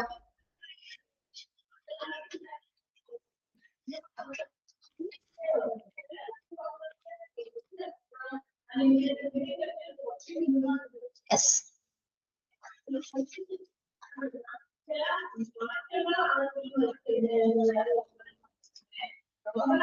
Next one, stores variation. Store variation. നമ്മൾ ഹോസ്പിറ്റലിൽ ഇത്രയും ടൈപ്പ് ഓഫ് സ്റ്റോറുകൾ പഠിച്ചു. ഏതൊക്കെ മെറ്റീരിയൽസ് ആണ് ഓരോ സ്റ്റോറിൽ സൂക്ഷിക്കുന്നത് നമ്മൾ പഠിച്ചു. ഇതെല്ലാം നമ്മൾ എന്തിനു വേണ്ടിയിട്ടാണ്? ഹോസ്പിറ്റലിൽ വിവിധ തരത്തിലുള്ള യൂസസിന് വേണ്ടിയിട്ടാണ് നമ്മൾ ഇതെല്ലാം സൂക്ഷിച്ചു വെക്കുന്നത്. ഓക്കെ, അപ്പൊ ഈ സ്റ്റോറിനകത്ത് പല വേരിയേഷൻസ് സംഭവിക്കാറുണ്ട്. നമ്മൾ ഈ സൂക്ഷിച്ചു വെക്കുന്ന സാധനങ്ങളിൽ വേരിയേഷൻ സംഭവിക്കുക എന്ന് പറഞ്ഞാൽ എന്താണ്? ഒന്നില്ലെങ്കിൽ അത് നഷ്ടമാവുക, അല്ലെങ്കിൽ അതിനാരെങ്കിലും ഓൾറെഡി ആ മെറ്റീരിയൽസ് തന്നെ എന്താണ് ചിലപ്പോൾ അതിനകത്തിരുന്ന് എന്തെങ്കിലും സംഭവിക്കാം, അല്ലാതെ തന്നെ എന്താണ് എന്ത് പറ്റാറുണ്ട്, പിൽഫ്രേജസ് ഉണ്ട്, അല്ലെങ്കിൽ അത് തട്ടിയെടുത്തോണ്ട് പോകുക, അല്ലെങ്കിൽ എന്തെങ്കിലും തരത്തില് മോഷ്ടിക്കുക, അല്ലെങ്കിൽ അത് വേസ്റ്റ് ആയി പോകുമ്പോൾ ഇവാപറേറ്റ് ചെയ്തൊക്കെ പോവാറുണ്ട്. ഓക്കെ ഓക്കെ അപ്പൊ അങ്ങനെയാണ് എന്ത് വരുന്നത്, സ്റ്റോർസിൽ വേരിയേഷൻസ് സംഭവിക്കും. നമ്മൾ സ്റ്റോക്ക് ചെയ്തിരിക്കുന്ന മെറ്റീരിയൽസിൽ എന്തെങ്കിലും തരത്തില് ഡിഫിക്കൽട്ടീസ് സംഭവിക്കുന്നത് എന്തുകൊണ്ടാണ്? നമുക്ക് ഓരോന്ന് നോക്കാം. എന്താണ്? It is due to wrong entries, storage of over issue, kept in wrong bin, pilferage, evaporation and waste. Pilferage, act of stealing things of low value. നമുക്ക് നോക്കാം, ഒരു സ്റ്റോറിനകത്ത് എങ്ങനെയാണ് വേരിയേഷൻ സംഭവിക്കുക, അതിനുള്ള മെറ്റീരിയൽസിൽ നഷ്ടം സംഭവിക്കുന്നത് എങ്ങനെയാണ്? ഒന്ന് റോങ് എൻട്രീസ്. എന്തായിരിക്കും? It is due to wrong entries എന്ന് പറയുന്നത്. റോങ് എൻട്രീസ് എന്ന് പറയുന്നത് എന്താ? നമ്മുടെ മെറ്റീരിയൽസ് റോങ് ആയിട്ട് എൻട്രി ചെയ്യും. ഇപ്പൊ നമ്മൾ നേരത്തെ പറഞ്ഞില്ലേ, സ്റ്റോറിൽ അഡ്ജസ്റ്റ് ചെയ്യുന്ന സമയത്ത് കമ്പ്യൂട്ടറിലേക്ക് നമ്മൾ ആ സ്റ്റോക്ക് ഏതൊക്കെയാണെന്നുള്ളത് അടിക്കുന്ന സമയത്ത് ചിലപ്പോ സ്പെല്ലിംഗ് മിസ്റ്റേക്ക് വരാം, അല്ലെങ്കിൽ നമ്മൾ എക്സ്ട്രാ ചിലപ്പോ ഒരു മെറ്റീരിയൽ ചിലപ്പോൾ ഇല്ലാത്തറിയാം, അതിന്റെ പേര് ആഡ് ചെയ്ത് കഴിഞ്ഞാൽ എന്താണ്, നമ്മളത് നോക്കി കഴിയുമ്പോൾ ചിലപ്പോൾ ഉണ്ടായി വരില്ല. കാരണം എന്താണ്, അങ്ങനെ ഒരു മെറ്റീരിയൽ അവിടെ വന്നിട്ടില്ല. അതുകൊണ്ട് പക്ഷെ നമ്മൾ എൻറ്റർ ചെയ്തപ്പോ അതിന്റെ പേര് കയറി വന്നിട്ടുണ്ട്. ഓക്കെ, മനസ്സിലായോ? മനസ്സിലായി പറഞ്ഞത്? ഇപ്പൊ ഒരു മരുന്നാണ്, ആ മരുന്നിന്റെ ഒരു സെറ്റ് ഓഫ് മരുന്നുണ്ട്, ഒരു ഡ്രഗ്സ് ഉണ്ട്. ഡ്രഗ്സിന്റെ കൂടെ തന്നെ നമ്മൾ ചിലപ്പോ ആ ഡ്രഗ്സിന്റെ പേരിൽ ടൈപ്പ് ചെയ്യുന്നതിന്റെ കൂട്ടത്തിൽ വേറൊരു എക്സ്ട്രാ ഡ്രഗ്സും കൂടി ടൈപ്പ് ചെയ്ത് പോയിട്ടുണ്ടാവും, അല്ലെ? അതാണ് റോങ് എൻട്രി എന്ന് പറയുന്നത്. അപ്പൊ എന്താണ്, നമ്മൾ ആ സ്റ്റോക്ക് എടുത്ത് നോക്കുന്ന സമയത്ത് ഓൾറെഡി എന്ത് കാണില്ല, നമ്മൾ ഈ ടൈപ്പ് ചെയ്ത മെറ്റീരിയൽ അവിടെ കാണില്ല, അല്ലെ? അല്ലെങ്കിൽ അതിൽ കാണിക്കുന്ന മെറ്റീരിയൽ നമുക്ക് നോക്കി കഴിഞ്ഞാൽ കാണില്ല. എന്തുകൊണ്ടാണ് കാണാത്തത്? നമ്മ റോങ് ആയിട്ടത് സിസ്റ്റത്തിലേക്ക് ആഡ് ചെയ്തുകൊണ്ടാണ് അത് കാണാത്തത്. ഓക്കെ, അപ്പൊ അങ്ങനെ വേരിയേഷൻസ് സംഭവിക്കാറുണ്ട്. പിന്നെ എന്താണ്, shortage or over issue. Shortage or over issue എങ്ങനെയാണ് വേരിയേഷൻ, അടുത്ത വേരിയേഷൻ സംഭവിക്കുന്നത് എങ്ങനെയാണ്? ഷോർട്ടേജ് അല്ലെങ്കിൽ ഓവർ ഇഷ്യൂ എന്ന് പറയുന്നത് എന്താണ്? മെറ്റീരിയൽസിൽ ഷോർട്ടേജ് വരാം. നമ്മൾ സൂക്ഷിച്ചു വെച്ചിരിക്കുന്ന സ്റ്റോറിലെ മെറ്റീരിയൽസിൽ ഷോർട്ടേജ്, അത് കുറയുന്നതിന്റെ കാരണം എന്തായിരിക്കാം? നമ്മൾ ഓർഡർ ചെയ്ത മെറ്റീരിയൽ ചിലപ്പോ അതിന്റെ ക്വാണ്ടിറ്റി കുറഞ്ഞായിരിക്കും. 10 ഓർഡർ ചെയ്തതിൽ ഒരു 8 ആയിരിക്കും വന്നിരിക്കുന്നത്. ഓക്കെ, അങ്ങനത്തെ വേരിയേഷൻസ് സംഭവിക്കാറുണ്ട്. പിന്നെ kept in wrong bin. Kept in wrong bin എന്താണ്? വേറെ ബിൻസിലൊക്കെ നമ്മുടെ മെറ്റീരിയൽസ് ഒക്കെ വേറെ ബിന്നിലൊക്കെ മാറിക്കൊണ്ടുപോയി ഇടാനുള്ള സാധ്യതയുണ്ട്. ഓക്കെ, അപ്പൊ റോങ് ആയിട്ടുള്ള ബിൻസിൽ സൂക്ഷിക്കുന്ന മെറ്റീരിയൽസിൽ എന്തെങ്കിലും തരത്തില് വേരിയേഷൻസ് വന്നേക്കാം. പിന്നെന്താണ്, പിൽഫ്രേജ്. പിൽഫ്രേജ് എന്താണ്? മോഷണം. സ്റ്റാഫുകൾ തന്നെ ചിലപ്പോ എന്താണ്, ഏതെങ്കിലും മെറ്റീരിയൽസ് മോഷ്ടിച്ചിട്ടുണ്ടായിരിക്കാം, അല്ലെങ്കിൽ സ്റ്റാഫ് തന്നെ ആയിരിക്കില്ല, പുറത്ത് ആരെങ്കിലും തന്നെ എന്തെങ്കിലും തരത്തിലുള്ള എൻട്രി, അല്ലെങ്കിൽ നമ്മുടെ കണ്ണ് വെട്ടിച്ചോ അല്ലെങ്കിൽ സെക്യൂരിറ്റി സ്റ്റാഫുകളെ കണ്ണ് വെട്ടിച്ചിട്ട് ഏതെങ്കിലും മെറ്റീരിയൽസ് അതിൽ നിന്ന് കട്ടുകൊണ്ട് പോയിട്ടുണ്ടോ എന്ന് പോലും നമുക്ക് അറിയാൻ പറ്റില്ല. അപ്പൊ അങ്ങനത്തെ സാഹചര്യത്തിൽ കൂടിയാണ് നമുക്ക് എന്ത് വരുന്നത്, സ്റ്റോർസിൽ വേരിയേഷൻസ്, എന്തെങ്കിലും മെറ്റീരിയൽസ് തട്ടിക്കൊണ്ടു പോകുന്ന സമയത്ത്. പിന്നെ വരുന്ന എന്താണ്, ഇവാപറേഷൻ ആൻഡ് വേസ്റ്റ്. നമ്മൾ ഇവാപറേറ്റീവ് ആയിട്ടുള്ള മെറ്റീരിയൽസ് സ്റ്റോറിൽ സൂക്ഷിക്കുന്നതെന്ന് പഠിച്ചില്ലേ നമ്മളാണ്. ഇവാപറേഷൻ മെറ്റീരിയൽസുകള്, ബാഷ്പീകരിച്ചു പോകുന്ന മെറ്റീരിയൽസുകള്. ഓക്കെ, അത് എന്താണ്, ചിലപ്പോ ചില മെറ്റീരിയൽസ് എന്ത് വരാം, ചിലതിന്റെ ക്വാളിറ്റി കുറവ് അങ്ങനെ എന്തെങ്കിലും വന്നു കഴിഞ്ഞാല്, അല്ലെങ്കിൽ ചിലപ്പോൾ നമ്മൾ സ്റ്റാഫുകൾ അത് ഉപയോഗിക്കുന്ന സമയത്ത് ഏതെങ്കിലും ഷെൽഫുകൾ ക്ലോസ് ചെയ്യാതെ, അല്ലെങ്കിൽ ഇതിന്റെ ബോട്ടിൽസ് ക്ലോസ് ചെയ്യാതെ പോയി കഴിഞ്ഞാൽ ചിലപ്പോൾ എന്ത് ചെയ്യാം, അത് ഇവാപറേറ്റ് ചെയ്ത് പോകാനുള്ള സാധ്യതയുണ്ട്. ഓക്കെ, പിന്നെ ചിലത് എന്താണ്, വെറുതെ വേസ്റ്റ് ആയിട്ടും പോവാറുണ്ട്. ചില മെറ്റീരിയൽസ് ഇരുന്നിരുന്ന് വേസ്റ്റ് ആയി പോകാനും സാധ്യത. അങ്ങനെയാണ് അപ്പൊ നമ്മുടെ സ്റ്റോറിൽ എന്ത് സംഭവിക്കുന്നത്, സ്റ്റോക്കുകളിൽ വേരിയേഷൻസ് വരുന്നത്. ഒന്ന് നമ്മൾ റോങ് ആയിട്ട് എൻറ്റർ ചെയ്യുന്നത് മൂലം, പിന്നെന്താണ്, ഷോർട്ടേജ് മൂലം, പിന്നെ നമ്മൾ സൂക്ഷിക്കുന്ന പിൻസ് അത് റോങ് ആയിട്ട് സൂക്ഷിക്കുന്നത് മൂലം, പിന്നെ എന്തെങ്കിലും പിൽഫ്രേജ് അല്ലെങ്കിൽ മോഷണം മൂലം, അല്ലെങ്കിൽ ഇവാപറേറ്റ് ചെയ്തു പോകേണ്ട മെറ്റീരിയൽസുകൾ അങ്ങനെ ബാഷ്പീകരിച്ച് പോകാം. അതോടൊപ്പം തന്നെ എന്തെങ്കിലും വേസ്റ്റസ് ആയിട്ട് മാറുന്ന രീതിയിൽ നമുക്ക് സ്റ്റോറിൽ നമ്മൾ കൊടുക്കുന്ന മെറ്റീരിയൽസിന് വേരിയേഷൻ വരാം, അല്ലെങ്കിൽ നമ്മൾ സൂക്ഷിച്ചു വെക്കുന്ന മെറ്റീരിയൽസിന്റെ കുറവ് വരാനുള്ള കാരണങ്ങളാണ് നമ്മളിപ്പോ പറഞ്ഞത്. മനസ്സിലായോ?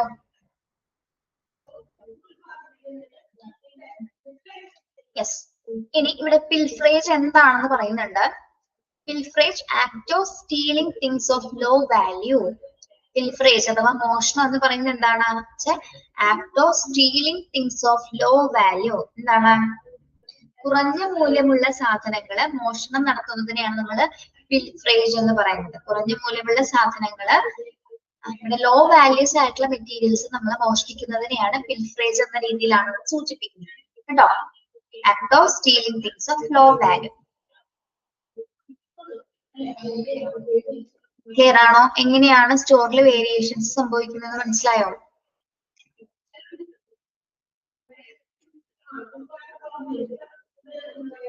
നമ്മളുടെ വീട്ടിലെ കാര്യം എടുത്ത് നോക്കിയാലും ക്ലിയർ ആണ് അല്ലെ.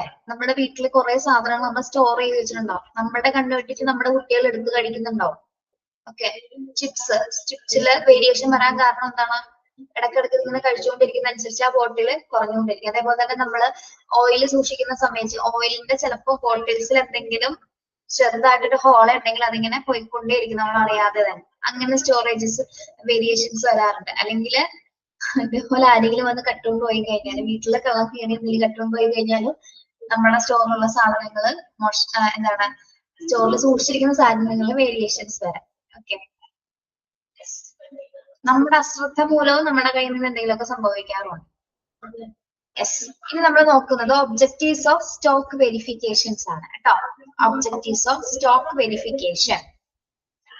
നമ്മൾ ഇത്രയും മെറ്റീരിയൽസ് സ്റ്റോക്ക് ചെയ്തിട്ടുണ്ട്. അപ്പൊ ഇതിനെയൊക്കെ നമ്മൾ ഇടയ്ക്കിടയ്ക്ക് വെരിഫൈ ചെയ്യേണ്ടത് അത്യാവശ്യമല്ലേ? വെരിഫൈ ചെയ്യുന്നതിന്റെ ഭാഗമായിട്ടാണ് നമുക്ക് എന്തറിയാൻ പറ്റുന്നത്? ഇങ്ങനെ സ്റ്റോറിൽ വേരിയേഷൻസ് ഒക്കെ ഉണ്ടെന്ന് അറിയാൻ സാധിക്കുന്നത് അല്ലെ. നമ്മൾ അതിനെ മൈൻഡ് ചെയ്യുന്നില്ല, അത് നോക്കുന്നില്ല. ഓരോ സ്റ്റോറിലെയും പ്രവർത്തനങ്ങൾ നോക്കാതിരുന്നാല് എന്താണ് അവിടെ നടക്കുന്നതെന്ന് തിരിച്ചറിയാനായിട്ട് കഴിയില്ല. ഹോസ്പിറ്റലിനെ സംബന്ധിച്ചിടത്തോളം ഒരുപാട് ലോസ് ഉണ്ടാവാനായിട്ടുള്ള അല്ലെങ്കിൽ ഒരു ബർഡൻ ഉണ്ടാവാനായിട്ടുള്ള സാധ്യതയിലേക്ക് അതിനെ നയിക്കും. അപ്പൊ നമ്മൾ പ്രധാനമായിട്ട് എന്താണ് സ്റ്റോക്കുകൾ വെരിഫൈ ചെയ്തേ മതിയാവും.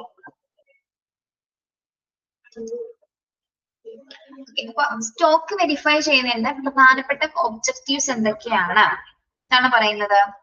ഒന്ന് accountability, accuracy, observing of theft and pilferage, examining of systems, review of safety.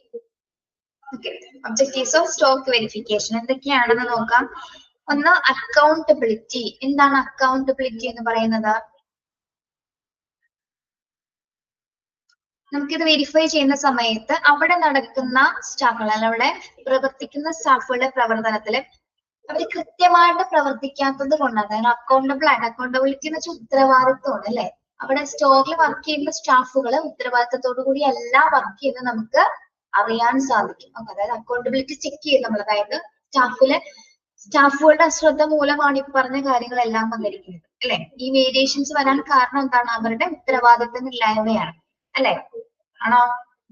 അതായത് അവർ റോങ് ആയിട്ട് വർക്ക് ചെയ്യുന്നത് കൊണ്ടാണ് നമുക്ക് അക്കൗണ്ടബിലിറ്റി ചെക്ക് ചെയ്യുമ്പോൾ മനസ്സിലാവുന്നത്. അവർക്ക് സ്റ്റോക്കിൽ വർക്ക് ചെയ്യുന്ന സ്റ്റാഫുകളുടെ ആ ഒരു റെസ്പോൺസിബിലിറ്റീസ് നോക്കിക്കഴിഞ്ഞാൽ അല്ലെങ്കിൽ അവർ എത്രത്തോളം നല്ല രീതിയിൽ വർക്ക് ചെയ്യുന്നുണ്ടെങ്കിൽ ഇത്തരത്തിൽ വേരിയേഷൻസ് സംഭവിക്കില്ല. വേരിയേഷൻ സംഭവിക്കാൻ കാരണം എന്താണ്? അവര് റോങ് ആയിട്ട് പ്രവർത്തിക്കുന്നുണ്ട്. അപ്പം നല്ലൊരു ബോധ്യത്തോടു കൂടി എല്ലാവരും വർക്ക് ചെയ്യുന്നത് നമുക്ക് തിരിച്ചറിയാൻ സാധിക്കും. ഓക്കെ, അതാണ് അക്കൗണ്ടബിലിറ്റി എന്ന് സൂചിപ്പിക്കുന്നത്. പിന്നെ ആക്യുറസി. എന്താണ് ആക്യുറസി? ആക്യുറസി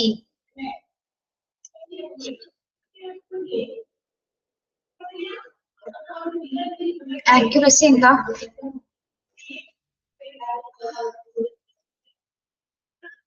എന്താണ് ആക്യുറസി?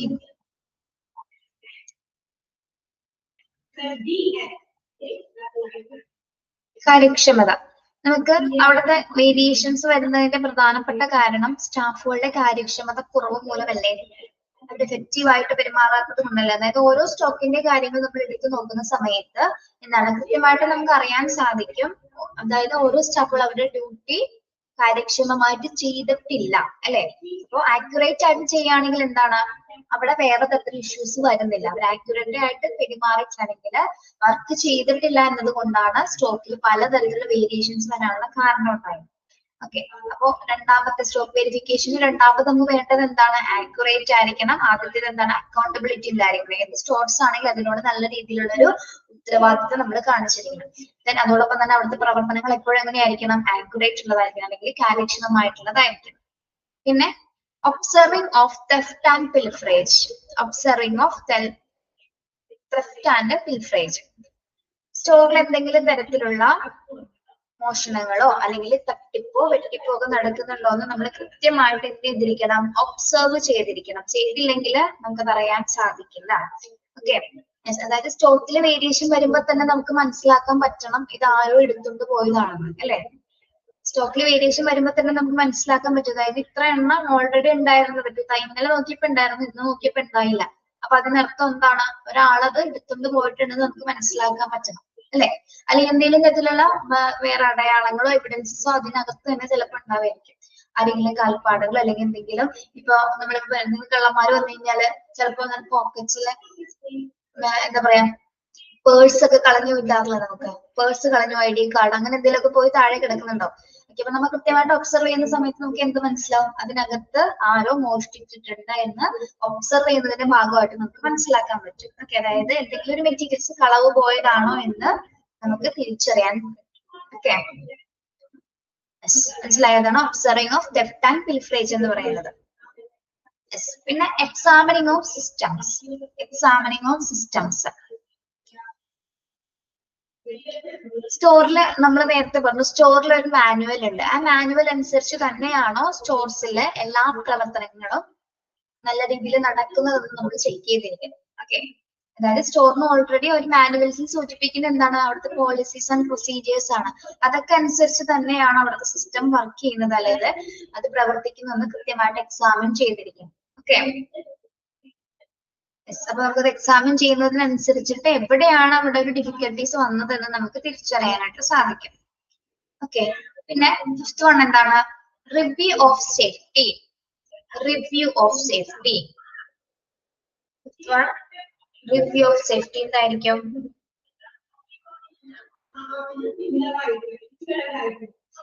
ജീവനക്കാരുടെ സേഫ്റ്റിയുമായി ബന്ധപ്പെട്ടിട്ടുള്ള അവലോകനം നടത്താനായിട്ട് നമുക്ക് സാധിക്കുന്നു. ഓക്കെ, അതെന്തായിരിക്കും ഇവിടെ ഇങ്ങനെ ഉദ്ദേശിക്കുന്നത്? റിവ്യൂ ഓഫ് സേഫ്റ്റി എന്ന് പറയുന്നത് സ്റ്റോക്ക് വെരിഫിക്കേഷന്റെ ഭാഗമായിട്ടുള്ള ഈ പ്രധാന ഒബ്ജക്റ്റീവില് റിവ്യൂ ഓഫ് സേഫ്റ്റി എന്ന് പറയുന്നത് എന്തുകൊണ്ടാണ്?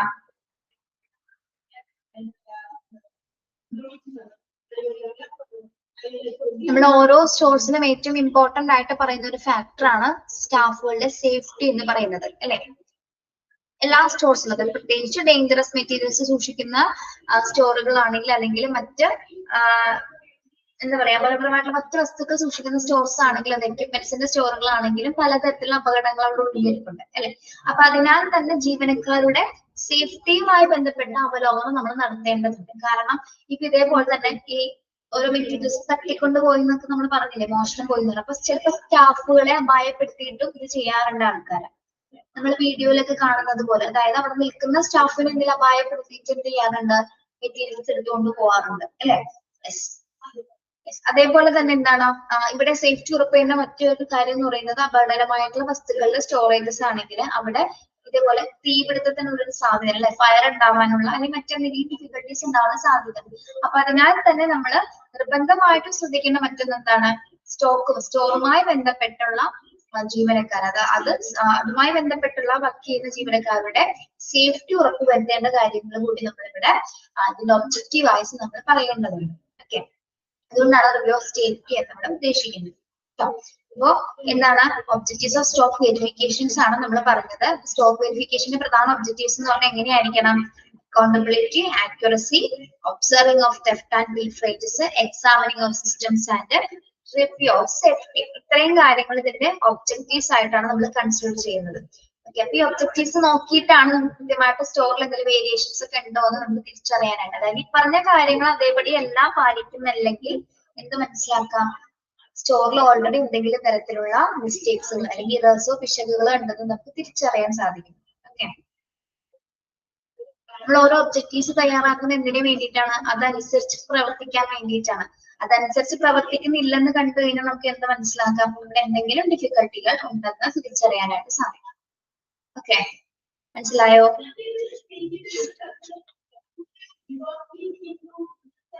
പിള്ളേരെ മനസ്സിലായോ?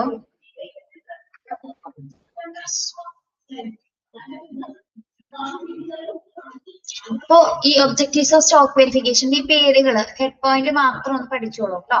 5 പോയിന്റ്സ് ഒന്ന് പഠിച്ചു വെച്ചോളൂ പേരുകൾ കേട്ടോ. എക്സ്പ്ലെയിൻ ചെയ്ത ഒരു ക്വസ്റ്റ്യൻസ് ഒന്നും വരുമൊന്നുമില്ല, പേരുകൾ മാത്രം നിങ്ങൾ പഠിച്ചു. ഓക്കെ, നിങ്ങൾക്കറിയാലോ നമ്മുടെ ഒബ്ജക്റ്റീവ് ക്വസ്റ്റ്യൻസ് ആണ്, അതിനാൽ തന്നെ ഒരു ഡീറ്റെയിൽ എക്സ്പ്ലനേഷൻസിലുള്ള ചോദ്യങ്ങളൊന്നും വരില്ല. ഓക്കെ, ഒരു ക്വസ്റ്റ്യൻ ഉണ്ടാവാം, ഒബ്ജക്റ്റീവ്സ് ഓഫ് സ്റ്റോക്ക് വെരിഫിക്കേഷൻ അല്ലെങ്കിൽ ഐഡന്റിഫൈ ദ സ്റ്റോക്ക് വെരിഫിക്കേഷൻ ഏതാണെന്ന് ചോദിച്ചാൽ ഇതിൽ ഏതെങ്കിലും ഒരു പോയിന്റ്സ് ഉണ്ടായിരിക്കും, അല്ലെങ്കിൽ ഓൾ ഓഫ് ദ എബോവ് എന്നായിരിക്കും ആൻസർ വരുന്നത്. ഓക്കെ, അപ്പൊ ഏതാണെന്നുള്ളത് അപ്പൊ 5ന്റെ പേരുകൾ ഒന്ന് ഓർത്ത് വയ്ക്കാം. നെക്സ്റ്റ് നമ്മൾ പഠിക്കുന്നത് കോഡിഫിക്കേഷൻ ആണ്.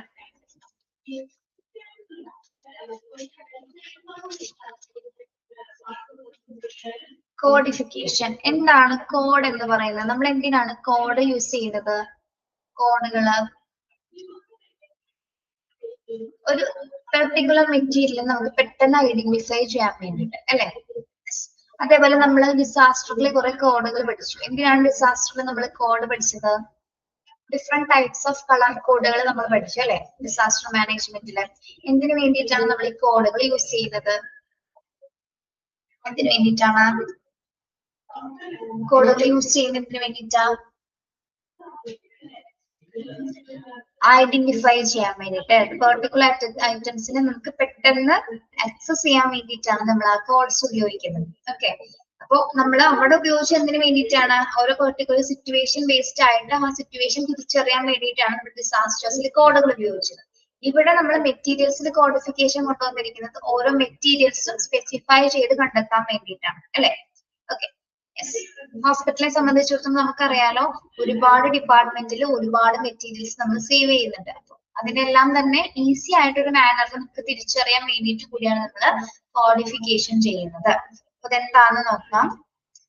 Codification is the process of representing all item by a number or alphabet, the digits of which show the group, the subgroup, the type and magnitude of the item. നമ്മൾ ഇവിടെ ഓരോ മെറ്റീരിയൽസിനും code കൊടുക്കുന്നതിന്റെ പ്രധാന കാരണം എന്ന് പറയുന്നത് എന്താണ്? അതിനെ പ്രത്യേകമായി നമ്മൾ ഐഡന്റിഫൈ ചെയ്യുന്നത്. ഇതിന് നമ്മൾ എന്തൊക്കെ കൊടുക്കുന്നുണ്ട്? നമ്പേഴ്സ് കൊടുക്കും. നമ്പറുകളുടെ അടിസ്ഥാനത്തിൽ മെറ്റീരിയൽസിനെ മനസ്സിലാക്കാൻ ആൽഫബറ്റ്സ് അല്ലെ ABC എന്നുള്ള ഇതില് നമ്മള് എന്താണ് തിരിച്ചറിയാൻ ആൽഫബറ്റ്സുകൾ ഉപയോഗിക്കുന്നു, നമ്പർ ഉപയോഗിക്കുന്നു, ഡിജിറ്റ്സുകൾ അല്ലെ ഡിജിറ്റുകൾ ഉപയോഗിക്കും. അതായത് ഡിജിറ്റ് ഉപയോഗിക്കുന്ന നമ്മൾ ഏതെങ്കിലും ഒരു ഗ്രൂപ്പിനെയോ അല്ലെങ്കിൽ സബ് ഗ്രൂപ്പുകളെയോ ഏതെങ്കിലും ടൈപ്പുകളെയോ മാഗ്നിറ്റ്യൂഡ്സിനെയൊക്കെ കാണിക്കുന്നതിന് വേണ്ടിയിട്ടാണ് നമ്മള്. അതായത് മാഗ്നിറ്റ്യൂഡ് എന്ന് പറയുന്നത് എത്ര വ്യാപ്തിയിലാണ് എത്ര അളവിലാണ് സൂക്ഷിച്ചിരിക്കുന്നത് എന്നൊക്കെ അറിയാൻ വേണ്ടിയിട്ടാണ് നമ്മള് കോഡിഫിക്കേഷൻസ് കൊടുക്കുന്നത്. അപ്പോൾ നമ്പർ ഉപയോഗിക്കുന്നുണ്ട്, ആൽഫബറ്റ്സ് ഉപയോഗിക്കുന്നുണ്ട്, ഡിജിറ്റ്സ് ഉപയോഗിക്കുന്നുണ്ട്. പിന്നെ അതിന്റെ ഏത് ടൈപ്പ് ആണെന്ന് അറിയാനുണ്ട്, അത് ഏത് അളവിലുള്ളതാണ് ഏത് വ്യാപ്തിയിലുള്ളതാണെന്ന് അറിയാനായിട്ട് എന്താണ് മാഗ്നിറ്റ്യൂഡ് എന്ന ഐറ്റംസിനെ സൂചിപ്പിക്കുന്ന രീതിയിൽ നമ്മൾ കോഡിഫിക്കേഷൻ ചെയ്തിട്ടുണ്ട്. ഓക്കെ, അപ്പൊ കോഡിഫിക്കേഷൻ സിസ്റ്റം തന്നെ ഒരു 7 എണ്ണം നിങ്ങൾക്ക് പഠിക്കാനുണ്ട്. കോഡിഫിക്കേഷൻസ് 6 എണ്ണം. നമുക്കതില് ഫസ്റ്റ് നോക്കാം. Numerical codification system. ന്യൂമറിക്കൽ എന്ന് പറയുമ്പോൾ എന്തായിരിക്കും? എന്തുപയോഗിച്ചിട്ടാണ് നമ്മൾ അതിനെ കോഡ് ചെയ്യുന്നത്? ന്യൂമറിക്കൽ എന്ന് പറയുന്നത് നമ്പേഴ്സ് ആണ് അല്ലെ. നമ്പേഴ്സ് ഉപയോഗിച്ചിട്ട്. Very good. Providing numbers to understand the group in stone. Example 0 to 99 is surgical items. നമ്മൾ ചില മെറ്റീരിയൽസിന് നമ്പേഴ്സ് പ്രൊവൈഡ് ചെയ്യും. അതായത് ചില ഗ്രൂപ്പുകളെ തിരിച്ചറിയാൻ വേണ്ടി. അതിന്റെ ഒരു എക്സാമ്പിൾ ആണ് ഇവിടെ കൊടുത്തിരിക്കുന്നത്. 0 to 99 വരെ എങ്ങനെയുള്ള ഐറ്റംസ് ആയിരിക്കും? 0 മുതൽ 99 വരെയുള്ള മെറ്റീരിയൽസ് സർജിക്കൽ ഐറ്റംസ് ആയിരിക്കും കേട്ടോ. അപ്പൊ മനസ്സിലാക്കാൻ വേണ്ടിയുള്ള എക്സാമ്പിൾ ആണ് നമ്മൾ എങ്ങനെയാണ് നമ്പേഴ്സ് കോഡായിട്ട് കൊടുക്കുന്നത്.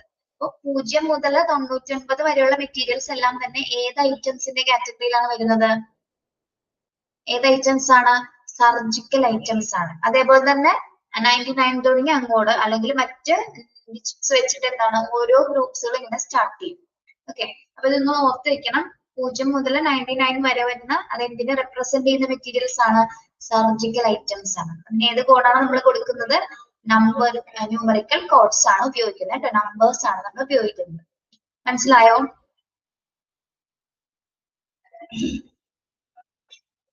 ഓക്കെ, അടുത്തത് എന്താണ്? Alphabetical codification system. Alphabets are used to codify the materials. First 3 letters used. For example, SU for the word surgical. നമ്മൾ ആൽഫബറ്റിക്കൽ ഉപയോഗിച്ചിട്ട് ആൽഫബറ്റ്സ് ഉപയോഗിച്ച് മെറ്റീരിയൽസിനെ ഐഡന്റിഫൈ ചെയ്യാൻ വേണ്ടി ഉപയോഗിക്കുന്ന കോഡാണത് ആൽഫബറ്റിക്കൽ കോഡിഫിക്കേഷൻ എന്ന് പറയുന്നത്. അതായത് ഇവിടെ ഉപയോഗിക്കുമ്പോൾ എന്ന് വെച്ചാൽ ഏത് മെറ്റീരിയൽ ആണോ അതിന്റെ ആദ്യത്തെ 3 ലെറ്റേഴ്സ് ആയിരിക്കും നമ്മൾ സൂചിപ്പിക്കുന്നത് കേട്ടോ. ആദ്യത്തെ 3 ലെറ്റേഴ്സ് മാത്രമായിരിക്കും. ഇപ്പൊ ഇവിടെ ഒരു മിസ്റ്റേക്ക് ഉണ്ട്. സർജിക്കൽ ഐറ്റംസിന്റെ ആദ്യത്തെ 3 ലെറ്റർ എന്ന് പറയുമ്പോൾ ഏതൊക്കെയായിരിക്കും? സർജിക്കൽ ഐറ്റംസിന്റെ ആദ്യത്തെ 3 ലെറ്ററുകൾ എന്ന് പറയുന്നത് SUR അല്ലെ? SUR എന്ന ആൽഫബറ്റ് കോഡ് എന്തിനെ സൂചിപ്പിക്കുന്നതാണ്? സർജിക്കൽ ആയിട്ടുള്ള മെറ്റീരിയൽസിനെ സൂചിപ്പിക്കുന്നതാണ് കേട്ടോ. ഓക്കെ, ആൽഫബറ്റ് അത് എക്സാമ്പിൾസ് സഹിതം പറഞ്ഞു തരുന്നതാണ് കേട്ടോ, നിങ്ങൾക്ക് കുറച്ചുകൂടി എളുപ്പമാവാൻ വേണ്ടിയിട്ട്. അപ്പൊ ആൽഫബറ്റ്സ് ഉപയോഗിക്കുമ്പോൾ ആ ഏത് മെറ്റീരിയൽ ആണ് അതിന്റെ ആദ്യത്തെ ഫസ്റ്റ് ലെറ്റേഴ്സ് ആയിരിക്കും അതിൽ യൂസ് ചെയ്യുന്നത്. ക്ലിയർ? മനസ്സിലായോ പിള്ളേരെ?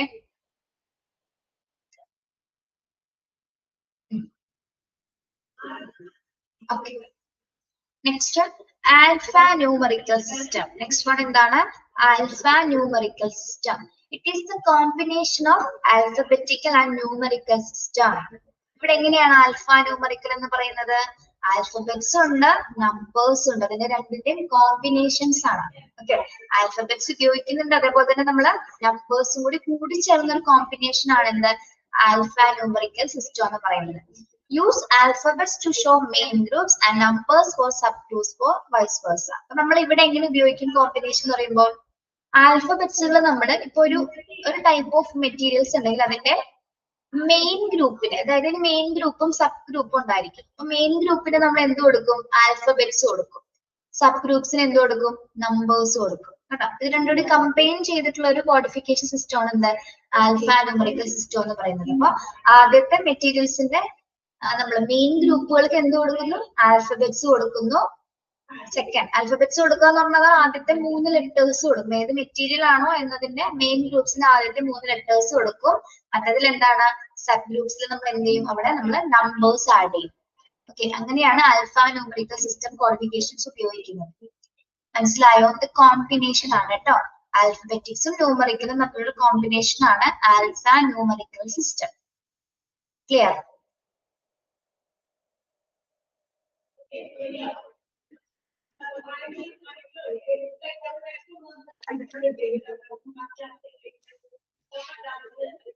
ഓക്കെ അല്ലെ? മനസ്സിലായല്ലോ? 3 നമ്പർ, ആൽഫബറ്റിക്കൽ ആൻഡ് കോമ്പിനേഷൻസ് രണ്ടിന്റെ. 4ാമതാണ് എന്ത്? Decimal system. Is a use of decimal to represent items. നമ്മൾ ഡെസിമൽ എന്താണ് പിള്ളേരെ? ഡെസിമൽ എന്ന് പറയുന്നത് നമ്മൾ ദശാംശം എന്ന് പറയാം അല്ലെ മലയാളത്തില്? അല്ലേ? ഡെസിമൽ നമ്പേഴ്സ് പോയിന്റ് ഇട്ട് വരുന്നത്. ഓക്കെ, അപ്പൊ അതിനെ ചില മെറ്റീരിയൽസിൽ നമ്മൾ ഡെസിമൽ സിസ്റ്റം ഉപയോഗിച്ചിട്ടാണ് റെപ്രസെന്റ് ചെയ്യുന്നത്. അപ്പൊ എങ്ങനെയായിരിക്കും അത് റെപ്രസെന്റ് ചെയ്യുന്നത്? 50.1432 കണ്ടോ? എക്സാമ്പിൾ ആണ് കൊടുത്തിരിക്കുന്നത്. ഡെസിമൽ സിസ്റ്റം ഉപയോഗിച്ച് നമ്മൾ ഒരു മെറ്റീരിയലിനെ കോഡ് ചെയ്യുന്നത് എങ്ങനെയാണ്? 50.1432 ഉണ്ടോ? അതിന് എക്സാമ്പിൾ മാത്രം ഒന്ന് നോക്കിയാൽ മതി കേട്ടോ. ഡെസിമൽ സിസ്റ്റം, ഡെസിമൽ നമ്പേഴ്സ്, ദശാംശ സംഖ്യകൾ പഠിച്ചിട്ടില്ലേ പിള്ളേരെ നിങ്ങള്? യെസ്, പോയിന്റ് ഇട്ട് നമ്മള് മെഷർ ചെയ്യുന്നത് അല്ലെ? ഓക്കെ, അതിനു വേണ്ടി ഉപയോഗിക്കുന്നതാണ് ഡെസിമൽ സിസ്റ്റം. ഇനി ബാക്കി കൂടി പറയട്ടെ, 2 കൂടി ഉള്ളത്. Kodak system. കൊഡാക് എന്ന് കേട്ടിട്ടുണ്ടാവും അല്ലെ? കൊഡാക് ഡെസിമൽ എന്ന് വെച്ചാൽ പോയിന്റ് ഇട്ട് നമ്മുടെ അടയാളപ്പെടുന്ന സിസ്റ്റം ആണ്, അല്ലെങ്കിൽ ഐഡന്റിഫൈ ചെയ്ത മെറ്റീരിയൽസ്. കൊഡാക് സിസ്റ്റം എന്ന് പറയുമ്പോൾ എന്തായിരിക്കും? Using 10 digits or represent an item. This is better to use in surgical department. Kodak system എന്ന് പറയുന്നത് നമ്മളിവിടെ ഒരു ഐറ്റത്തിനെ റെപ്രസെന്റ് ചെയ്യാനായിട്ട് എത്ര ഡിജിറ്റ് ഉപയോഗിക്കും? 10 ഡിജിറ്റ്സ് ഉപയോഗിക്കും. ഓക്കെ, കൊഡാക് സിസ്റ്റം എന്ന് പറയുന്നത് എന്താണ്? നമ്മൾ ഏതെങ്കിലും ഒരു മെറ്റീരിയൽസിനെ റെപ്രസെന്റ് ചെയ്യാനായിട്ട് ഇവിടെ 10 ഡിജിറ്റുകളാണ് നമ്മൾ ഉപയോഗിക്കുന്നത് കേട്ടോ.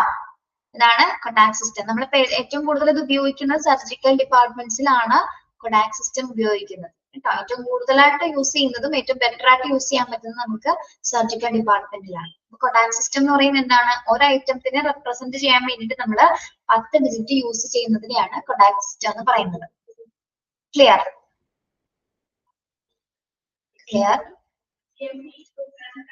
Next one British system.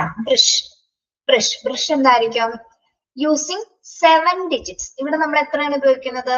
7 ഡിജിറ്റുകളാണ്. അതായത് ഒരു സ്പെസിഫിക് ഐറ്റംസിനെ തിരിച്ചറിയാൻ വേണ്ടിയിട്ട് നമ്മൾ 7 ഡിജിറ്റുകൾ ഉപയോഗിക്കുന്ന ഒരു സിസ്റ്റം ആണത് ബ്രിഷ് സിസ്റ്റം എന്ന് പറയുന്നത്. It is based on numerical system. നമ്മുടെ നേരത്തെ പഠിച്ച ന്യൂമറിക്കൽ സിസ്റ്റവുമായിട്ട് ബേസ് ചെയ്തിട്ടാണ് ഈ ഒരു സിസ്റ്റം ഉപയോഗിക്കുന്നത്. കൊഡാക്കിൽ നമ്മൾ എത്ര ഡിജിറ്റ് ആണ് ഉപയോഗിച്ചത്? 10 ഡിജിറ്റ് ആണ് കൊഡാക് സിസ്റ്റത്തിൽ. ഇവിടെ എങ്ങനെയാണ് 7 ഡിജിറ്റ്സ് ആണ് നമ്മൾ ഉപയോഗിക്കുന്നത്. ഓക്കെ, അപ്പൊ അതിന്റെ ഒരു എക്സാമ്പിൾ ഒന്ന് നോക്കിയേ. ഇത് കൊടുക്കുന്നത് എക്സാമ്പിൾ 1.020000 മെഡിക്കൽ എക്യുപ്മെന്റ്.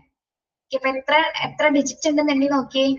1 2 3 4 5 6 7 എണ്ണുണ്ടോ? അതായത് ഇത് എന്തിനെ റെപ്രസെന്റ് ചെയ്തതാണ് ബ്രിഡ്ജ് സിസ്റ്റം? ഈ ഒരു നമ്പർ ഇതിനെ റെപ്രസെന്റ് ചെയ്യുന്നു മെഡിക്കൽ എക്യുപ്മെന്റ്സിനെ കുറിച്ച് കേട്ടോ. മെഡിക്കൽ എക്യുപ്മെന്റ്സിനെ കുറിച്ച് റെപ്രസെന്റ് ചെയ്യുന്ന കോഡാണ് ബ്രിഡ്ജ് കോഡാണ് എന്ത് 1.020000 എന്ന നമ്പർ. Okay, yes. ബ്രിഡ്ജ് സിസ്റ്റത്തിന്റെ മോഡൽ ഇത് എങ്ങനെയായിരിക്കും വരുന്നത് കേട്ടോ.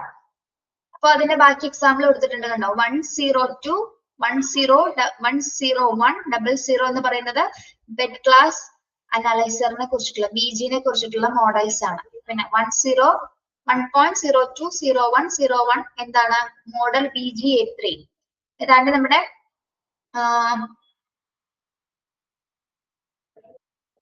റേഡിയന്റ് ട്രേഡ് ഒക്കെ സിംബൽസ് ആണ് അത് ഉപയോഗിക്കുന്നത് മോഡൽ BG-A3 എന്ന് പറയുന്നത്. പിന്നെ ബോയിലസ് അപ്പാരറ്റസിനെ അല്ലെങ്കിൽ പെയിന്റഡ് ആയിട്ടുള്ള മോഡൽ അനസ്തെറ്റിക് മെഷീൻസിനെ സൂചിപ്പിക്കുന്ന ഒരു കോഡാണ് എന്ത് ബ്രിഡ്ജ് കോഡാണ് 1.020200 എന്ന് പറയുന്നത്. ഓക്കെ, ഇതൊന്നും പഠിക്കണ്ടോ. ഈ മെഡിക്കൽ എക്യുപ്മെന്റ് മാത്രം ഒന്ന് നോക്കിയാൽ മതി. നമുക്ക് എക്സാമ്പിൾ പറഞ്ഞിരിക്കുന്നത് ഇത് ഇങ്ങനെയൊക്കെയാണ് മെറ്റീരിയൽസ് സൂക്ഷിക്കുന്നതെന്ന് കാണിക്കുന്നതാണ് കേട്ടോ. ഓക്കെ, അപ്പൊ അങ്ങാടി ഇങ്ങോട്ടും മാറിപ്പോരുത്. കൊഡാക്കിൽ 10 ഡിജിറ്റ്സ് ആണ്, ബ്രിഷിൽ നമ്മൾ 7 ഡിജിറ്റ്സ് ആണ്. അങ്ങനെ പഠിച്ചു കഴിഞ്ഞാൽ കുറച്ചുകൂടി എളുപ്പമായിട്ട് പഠിക്കാം. പിന്നെ ന്യൂമറിക്കൽ സിസ്റ്റവുമായിട്ട് ഏറ്റവും ബേസ് ഉള്ളൊരു കോഡിഫിക്കേഷൻ സിസ്റ്റം ഏതാണ്?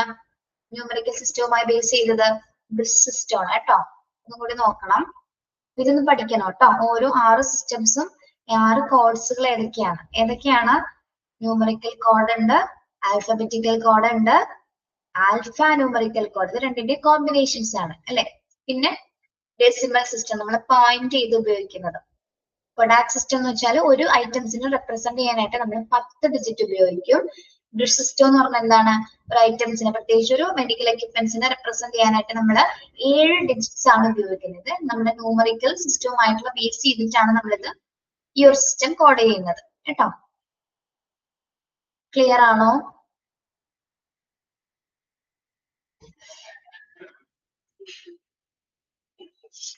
ക്ലിയർ അല്ലേ?